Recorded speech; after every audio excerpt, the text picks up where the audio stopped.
ہم سے آدم نے بیان کیا، انہوں نے کہا کہ ہم کو شعبہ نے خبر دی، ان کو حکم نے کہا کہ میں نے سعید بن جبیر سے سنا۔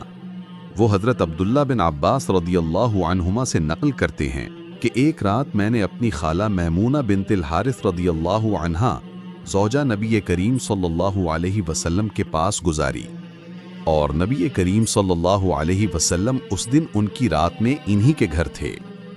آپ صلی اللہ علیہ وسلم نے عشاء کی نماز مسجد میں پڑھی، پھر گھر تشریف لائے اور 4 رکعت نفل پڑھ کر آپ صلی اللہ علیہ وسلم سو گئے۔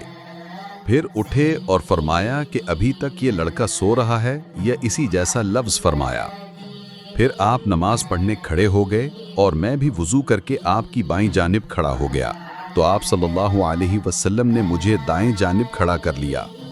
تب آپ صلی اللہ علیہ وسلم نے 5 رکعت پڑھیں، پھر 2 پڑھیں، پھر آپ صلی اللہ علیہ وسلم سو گئے، یہاں تک کہ میں نے آپ صلی اللہ علیہ وسلم کے خراٹے کی آواز سنی۔ پھر آپ کھڑے ہو کر نماز کے لیے باہر تشریف لے آئے۔